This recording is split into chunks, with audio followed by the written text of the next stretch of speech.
This call is being recorded. Um, just as for reference, we have the solar return for April 22nd at like 8:56. What city were you in? In DC. Washington, D.C. Okay, gotcha. Yeah. Want to make sure.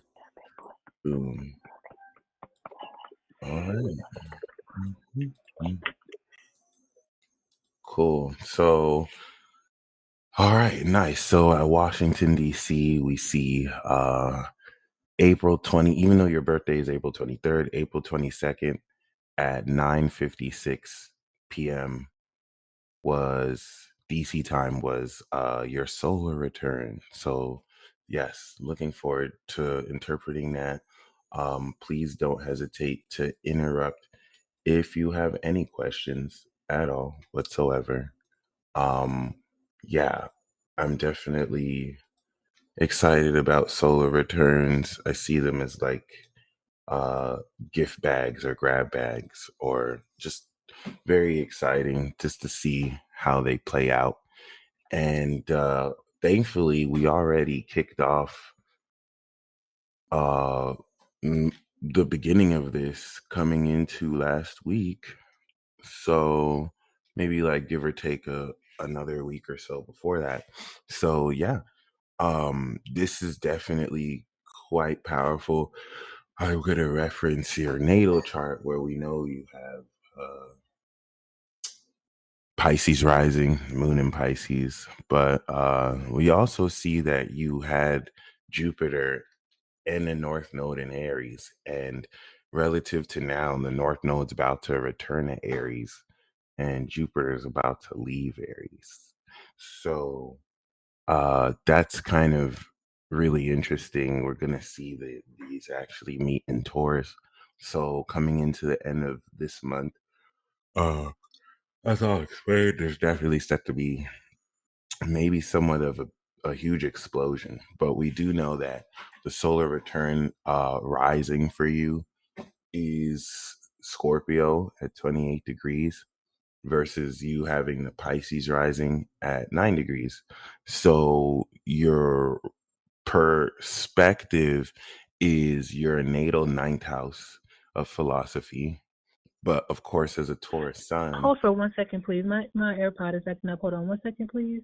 no problem.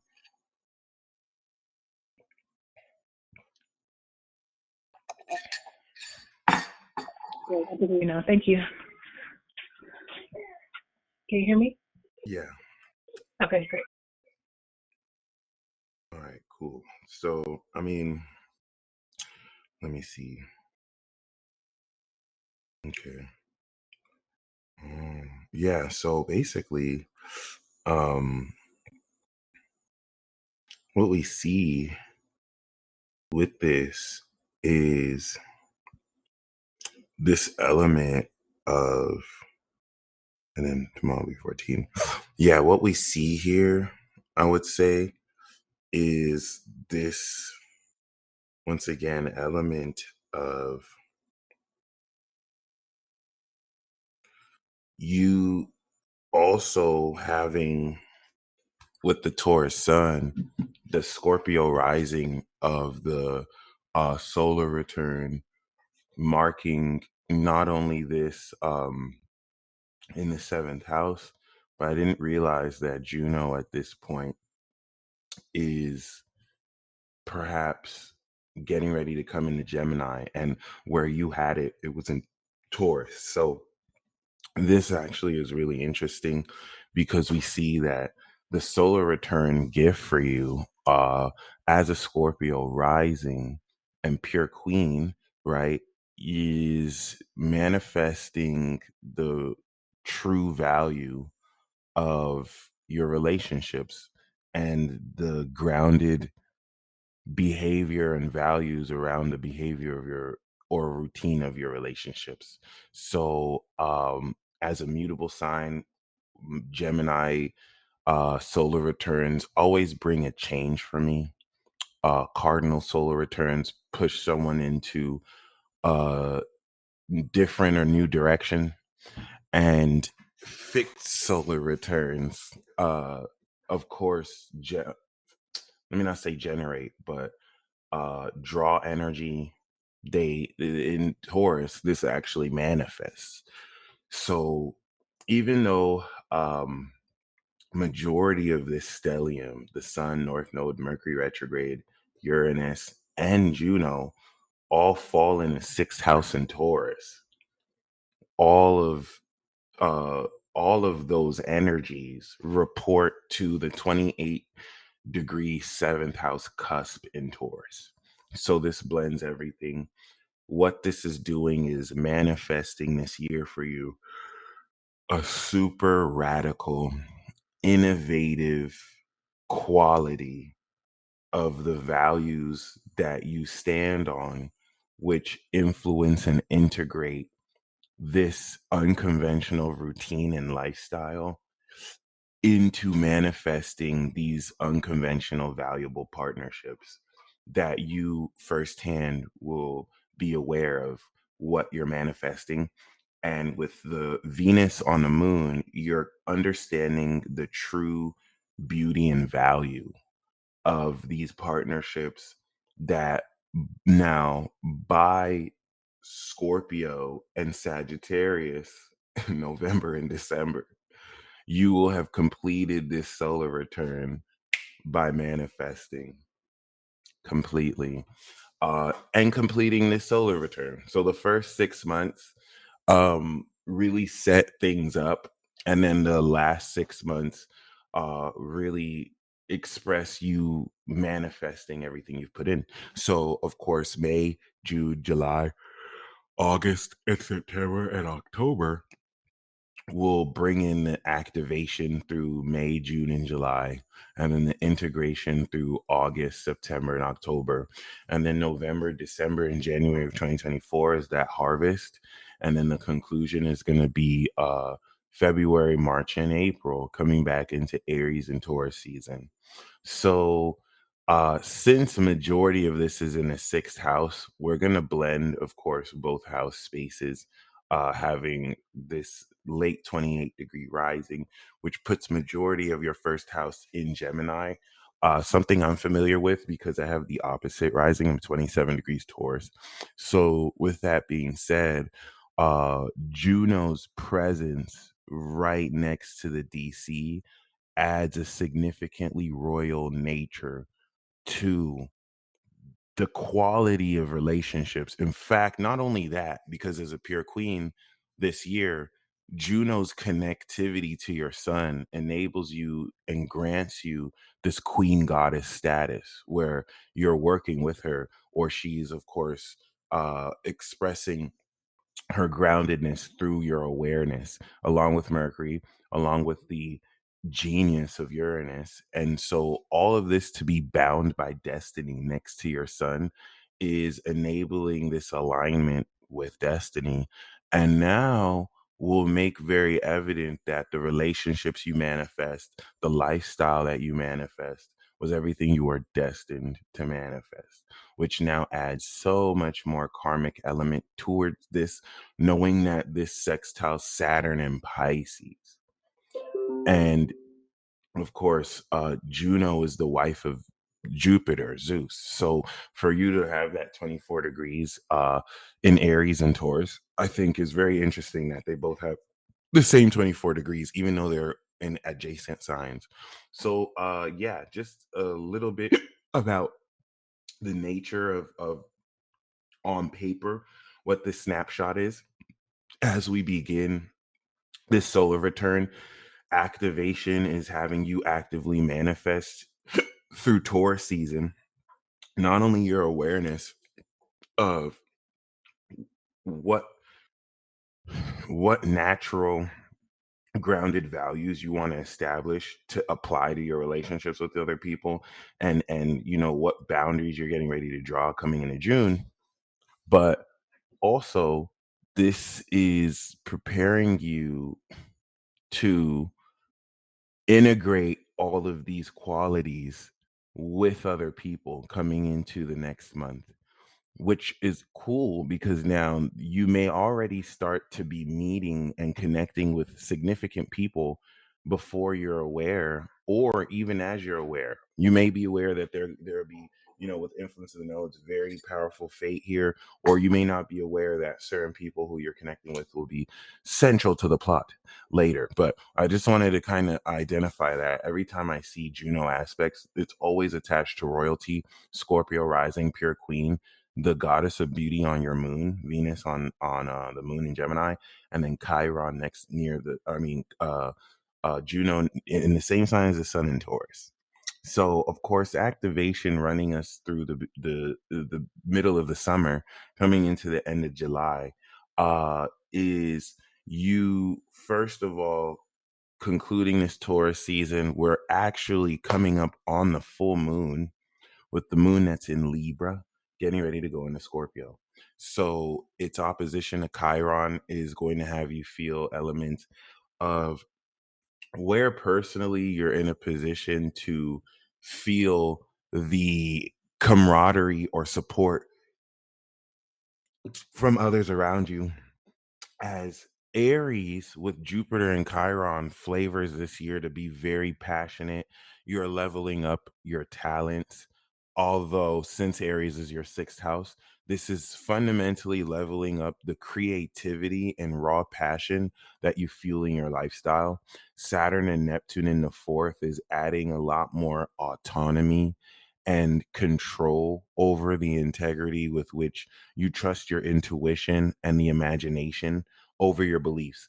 Now, as a Pisces rising, Saturn, that's actually in your first house right now with Neptune, is applying this understanding and comfort towards how powerfully you're not only in a position to step into this brand new Saturn cycle in your first, which is like starting a new business. You have a lot more responsibility on your plate, but it's actually on your moon. So you're actually feeling right now as we speak this anchor that's getting ready to really, strengthen through this karmic limitation your soul. Jupiter on the moon, like 2022, evolves your soul. Saturn takes that evolution post Jupiter and now kind of structures it more. Um, and I would say strengthens it, if anything. So we will see Saturn retrograde before it goes over your rising next year.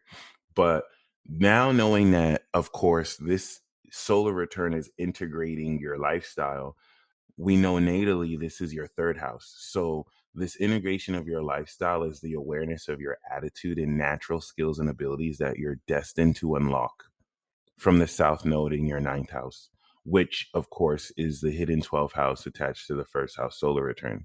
So all of this reaches a huge crescendo once we break through in the Gemini season and begin to start to manifest this activation. Because now that we've sowed the seeds of the fertile ground on Taurus, where you're a lot more aware of the quality of relationships you want to have and how you want to live your lifestyle in these, we're going to step into Gemini season. Gemini season is going to bring immediately the ingress of Jupiter over your sun. So that's going to be a huge major factor. Mercury, albeit, is coming out of retrograde by the time we enter Gemini season. But as soon as Jupiter, around May 21st to that week to like June, uh, goes into Taurus and starts to go over your solar return sun and starts to go over the north node, which will be over your solar return sun. That's immediately going to square Pluto, which is immediately going to oppose Mars and Leo. That is a huge date for everyone. And for you, I think it's perhaps one of the most significant because your sun is there. So you're going to be one of the few individuals who's directly aware of this pulse that the Jupiter is evolving. So this is bringing quintessential evolution. Everything that you have really sowed in place right now, we're getting ready to reap with the full moon, the Taurus quality. You're going to quintessentially level that up moving forward from May 21st.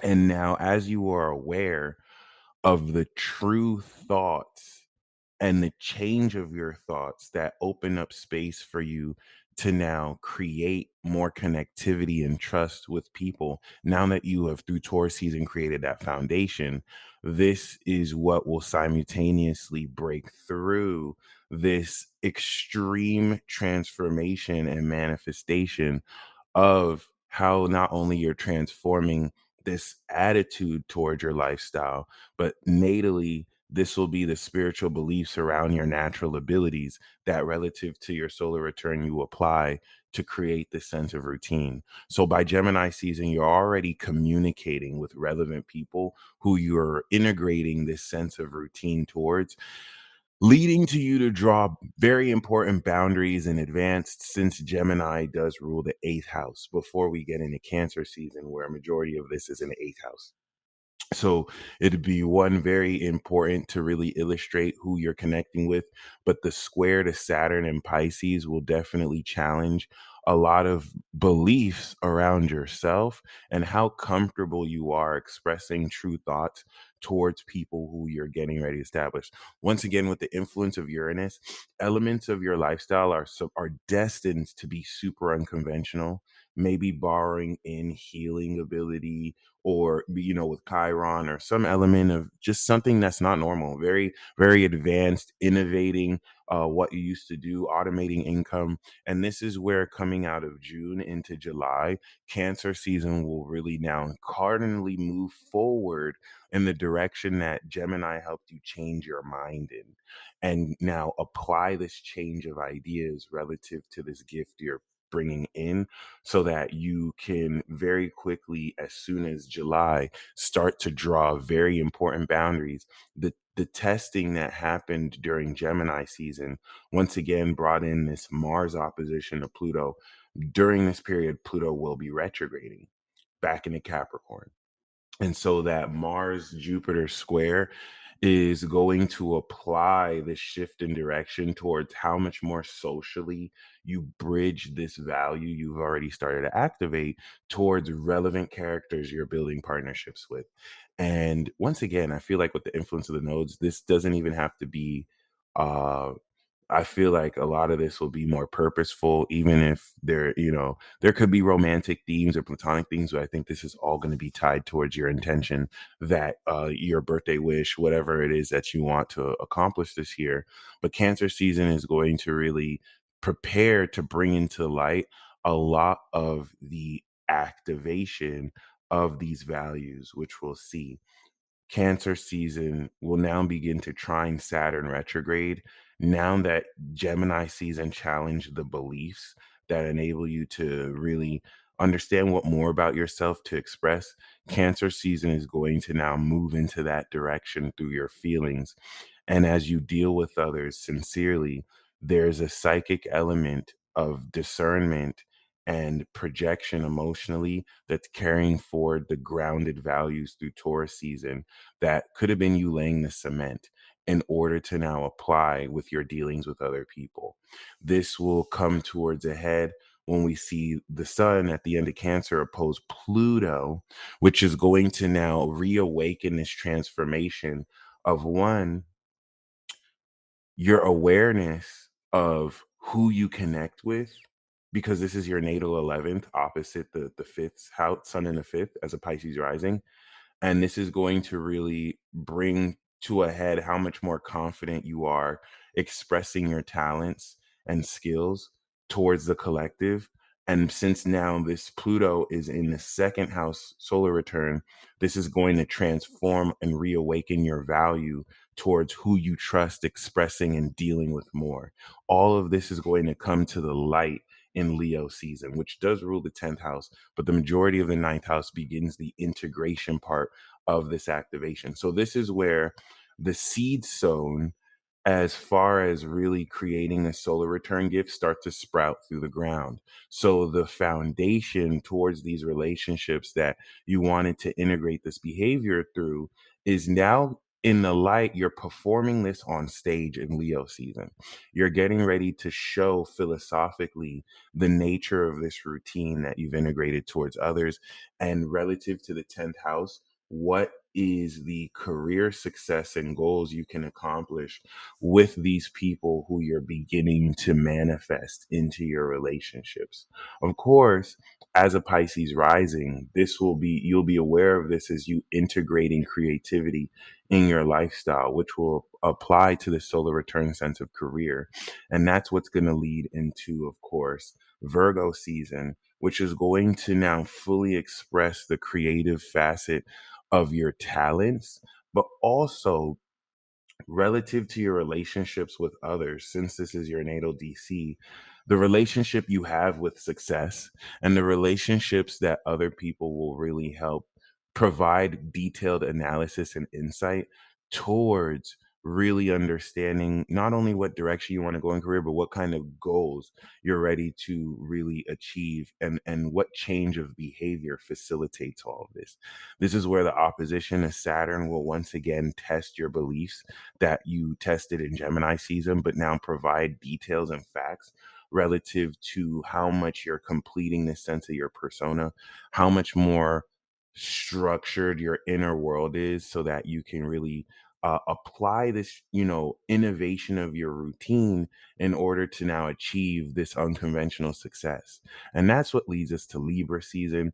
Libra season is now going to be the final part of this integration, where relative to what has been placed in your relationships by this integration, you're now ready to be aware of the quality of who you're connecting with and through, and what kind of people come through in order to bridge and balance this sense of success. Of course, the solar return 11 will represent, with the Pars of Fortune, rewards from career and associates, but it does mark the 12th house. So it's going to transcend this. And we know that as a Pisces rising, this is your 8th house. So this is transforming this sense of who you trust in your social circle, but really integrating relative to this, and transcending the spiritual beliefs around not only who you can trust, but relative to this innovative quality of lifestyle, how you're ready through Scorpio season to transcend unconscious habits and beliefs and completely transform your character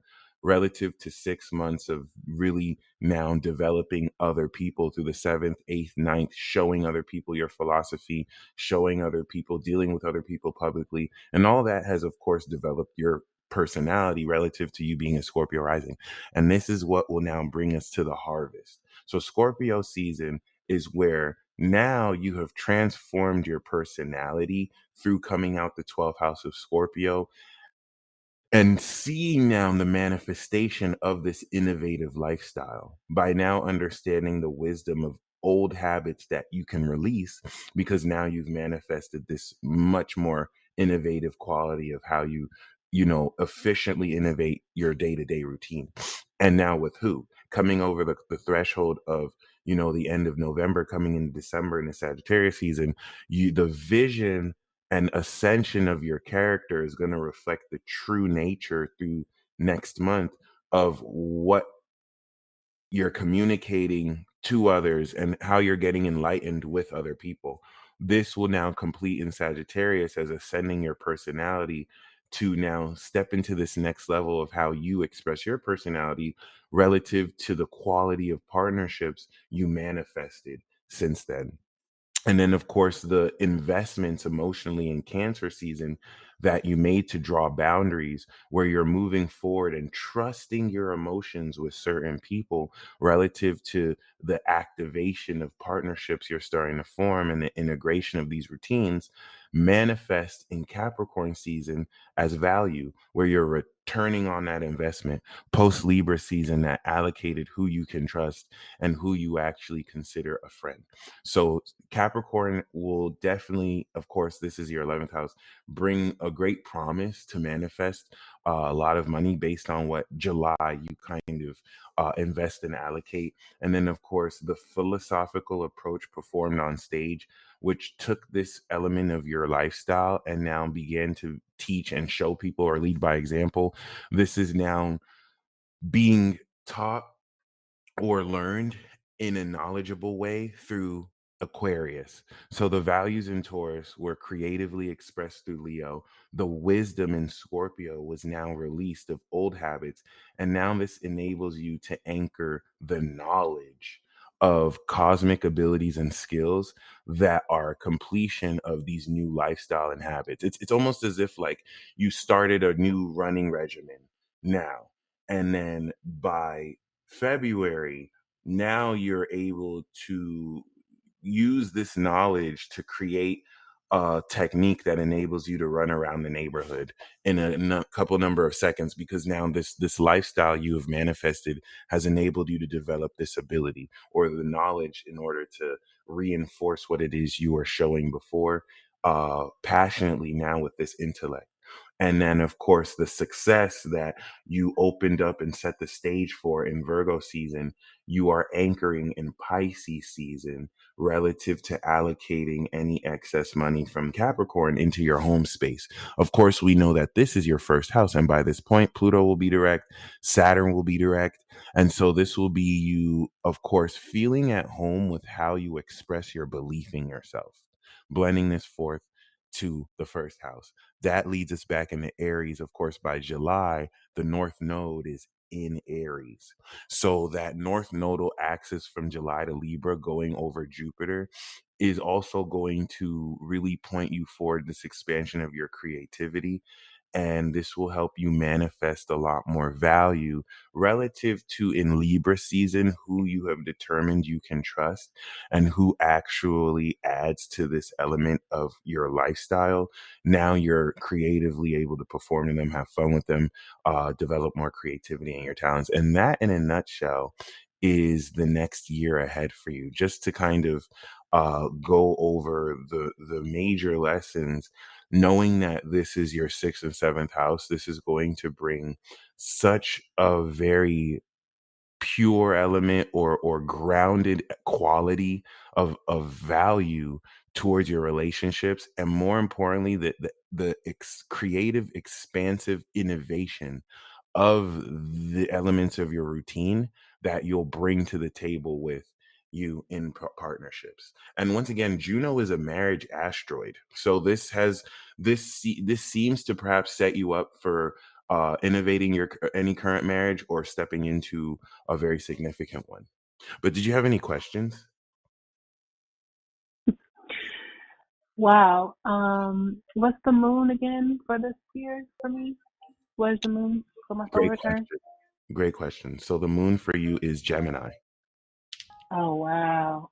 on Interesting. Venus. My mom's a Gemini moon. So you're feeling your true Oh. beauty all year, yeah. And in seventh house about other people. So you're going to be understanding what about other people you're talking to is beautiful and all that, Wow. which is awesome. Mm, very cool. I would love to utilize that energy to be more communicative and writing and everything. So that's cool. I'll keep that in mind. As far as questions, at this time, I don't think so. I was just curious to hear about, I know there's been a lot of Pisces, Aries, Taurus energy the last several years. So, yeah, I'm definitely going to have to go back and listen again. But other than that, so you said the North Node is it near my sun right now? Is it a conjunction? Yes, ma'am. It's about 2 degrees away. Wow. Yeah. Interesting. So that'll be crossing over, and then Jupiter. I'll have the Jupiter return in this year too, right? Yep. Well, the Jupiter return happened already. Like Oh. month, yeah, because yours is earlier in Aries. Mhm. Mhm. And you're Right. gonna And Aries. and you're gonna have a nodal return too. Right. That's what I was thinking of, the North Node. Okay. More next year, but Yeah. that should be really good for money. Really good for finances. Mhm. Mhm. Well, I'm gonna send this to you right now. Mhm. Please feel free if you have any questions to Okay. shoot me an email. And as you listen to this later in the year, it should add more content. Definitely. All right, Mike. Thanks so much. You have a blessed week.